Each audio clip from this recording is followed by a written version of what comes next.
Brodes Media.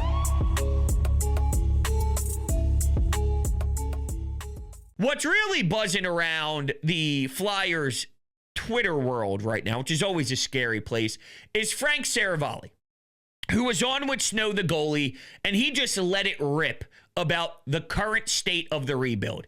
And he thinks they're going about this the wrong way.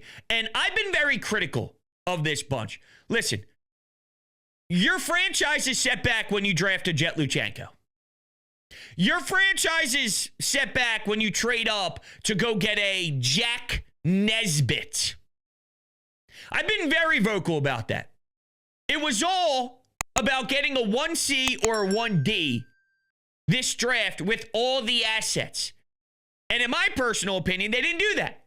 Now, Porter Martone may be a big-time stud, a big-time game-changing winger, and I am so excited about him. I think he could be even a bigger face of the franchise than Michkov. I don't know if that tells me more about the state I am emotionally about Michkov or the excitement I have about Porter Martone, and it's probably a combination of both. But I've been very critical of a lot of the things they've done. I thought Rick Tocchet was fine. It didn't wow me. It was fine, right? So I don't necessarily disagree with Frank Serevalli in that regard. And I'm going to play the audio here in a second. But I also think it's okay to enjoy them winning hockey games right now, too, because the reality is they're 10-6-3. I didn't think they'd be 10-6-3. I didn't think they'd be 10-6-3. I didn't think they'd win some of these games. Do I wish they had more offensive firepower? Yes. Do I hate when they don't shoot the puck? Yes. Do I think you're at an advantage with Zegras here and Michkov here and Forster here and those caliber of players, the way Sanheim's playing? Do I think that that's a good position to be in, to have cats like that, Jamie Drysdale, playing this well? Yeah, I think that's also something to enjoy at the same time. Because if that's the case, I'm just going to be a miserable prick and hate watching them every day. And I know the ultimate goal is to win a championship, and that's what you need to build towards. But there is a way to emotionally connect in a middle ground. You're doing more positives than negatives. That I do agree with. Even if they're not perfect. And trust me, they're not perfect. And I'll criticize them. And they missed opportunities, especially in the draft. And that must change.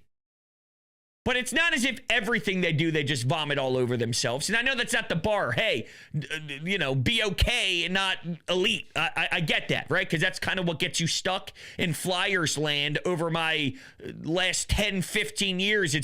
They've been just good enough, but nowhere close to being good enough. And then you're stuck. And is that what they're trending towards with some of these decisions that they make? Well, yeah, with the drafts, that shit's got to change. But again, I love watching Zegras. I love watching Forster. I love watching Drysdale. I love watching Sanheim. I enjoy watching Vladar. I enjoy watching Andre. So, I do enjoy them too. They're frustrating at times, but I do enjoy them too. Anyway, here's what Frank Serevalli had to say. But they're not in a race to the bottom for Gavin McKenna. So where do they find that center? I think you just hit on the fundamental flaw of where they're at right now, which is a team that's not capable of getting to the bottom, that has not necessarily orchestrated this order correctly, in my opinion and view, which should be your only job this year, instead of trying to be competitive, should be to gain one of those 5 to 6 franchise-changing players that exist in the 2026 NHL draft. Period, full stop, end of story. Anything more than that is a fail. That's how I view it. It's black and white, but to me it's really simple, because if you're not, it's not even just make the playoffs. If you're not in the inner circle of cup contenders, what are you doing? What's the point? For what? Let's go little Ricky Waters. For who? For what?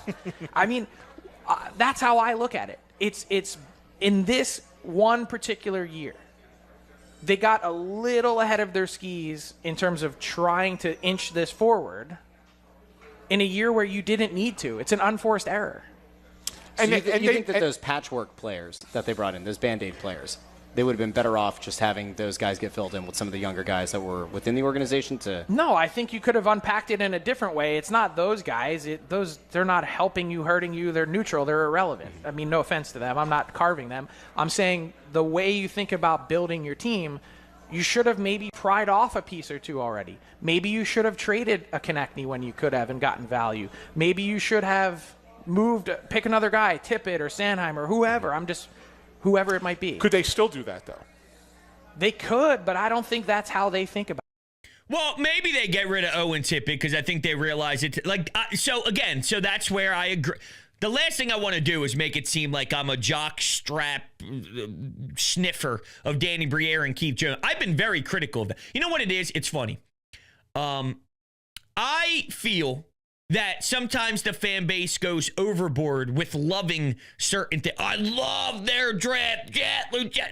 Calm down. Calm down. And then there's this narrative of, say, everything they're doing is a joke. It's a disgrace. They suck. Fuck them. It's horrible. They signed TK. They should. And I'm like, relax. I do think Travis Konechny is a guy that when you have in the organization, he's someone who you stick with in your organization. Now, does that mean he's got to be your number one guy forever? No. But my point is, I don't think you are a dumpster fire organization if someone like Travis Konechny plays for your franchise forever. I don't think it's a bad idea if you sign a Travis. Now, if you rely on him to be your number one superstar, he's got to dominate every single night, and that's what you lean on as your strength, then yeah, that would be a failure. If he's a part of your top 6 of a franchise, that's okay. I don't think you're incompetent. That's not an incompetent decision. Could they have sold off more? Yeah, I would have been okay with that.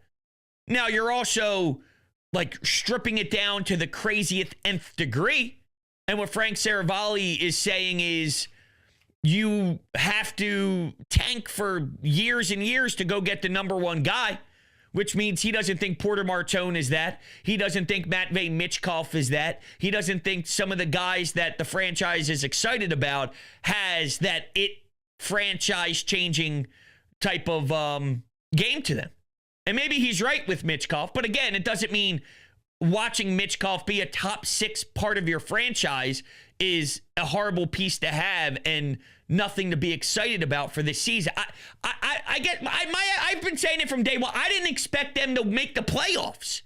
So that was my part. Maybe I'm wrong and maybe I'm flawed because at the end of the day, I was asked 50 billion different times, Brodes, what do you think's going to happen here? How do you think this season shakes out? And I was consistent with my message. They're probably not making the playoffs. I don't think they're ready for that yet. But here's where I differ from Frank Serevalli. You don't draft Jet Luchenko and you get Booyam. Same spot in the draft, by the way. Same spot in the draft. I don't feel the same way about the landscape of where they are.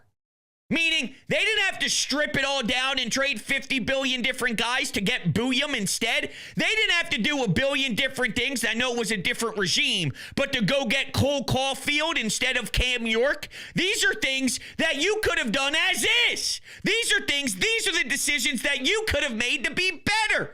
Okay, you draft Porter Martone. You didn't have to package up all this stuff to go get a Jack Nesbitt, right? So my point is, there are things that you could have done within the same structure where you could be in a better position where it doesn't have to be you had to trade TK, you had to trade this. And I'm not the biggest TK guy in the world, and the salary cap's going up, so don't tell me. All these players are, every time someone signs a new deal, he didn't deserve that, he didn't deserve that, he didn't deserve that. We're in a different world now with these NHL contracts. With TK, the Tippett thing bothers me more than a TK thing, but that's where you kind of lose me, is even within what they're doing, there's ways to maximize this plan. And that eats me alive more than they need an entire new plan where they just get rid. At that point, he's saying start over. That's what he's saying, start over. And again, would I be mad if they did that and they literally said, this thing is fucked, we are restarting? No, I wouldn't have been mad. Truth be told, I would not have been mad. But do I think it's bad? Because he said it's not about the patchwork guys, right? So throw Dvorak out of here. Throw those type of guys out of here. Are the Flyers wrong to have Emil Andre, Bobby Brink, Noah Cates, Tyson Forster, Sanheim here, Cam Yor? Like, this is their roster. Are they some dumpster fire franchise for trotting that out every single day? And I actually sound to myself a little idiotic because I'm not even this diehard, insane Flyers, hey, they're doing everything right guy. Trust me, I'm probably the opposite. I'm probably more bothered by what they do than not. But I feel he wants it to be sort of a, you're playing NHL 26 be a GM mode when Danny Briere and Keith Jones take over. And what they've done from a philosophy standpoint, by keeping TK, by keeping Sanheim, I don't think makes them stupid. I'm going to sit down and understand where they're at within the respected timeline. And I'm going to watch it through that lens. And through that lens, personally, I can appreciate what they do. If that makes me a flawed individual, so be it. And I guess the difference is he's looking at it as, can they win a Stanley Cup at any point? And I'm looking at it as, I'm watching them build their franchise through the lens of watching this grow and develop. I'm watching them grow and develop. He's skipping the grow and develop part. He doesn't care about that. It's just get to the championship. And I feel if you continue to do this and clean up some of the garbage decisions that you made in the draft, you can get there. He's saying you got to strip it all down and just draft the Celebrini, the Connor Bedard. And those guys are rocking. Those guys are rolling. Those guys are starting to put it together. But can Porter Martone be that? Can Matvei Michkov be that? Can Tyson Forster continue to develop and be this great piece? Are there sometimes guys that take a jump that aren't number one overall, where it's like, where the hell did that come from? Cale Makar wasn't number one overall. There are guys that develop and become something that maybe you don't anticipate, and you think their ceiling is X, but their ceiling's actually Y, and then boom. Can Porter Martone be that? The way this guy's playing at MSU, maybe.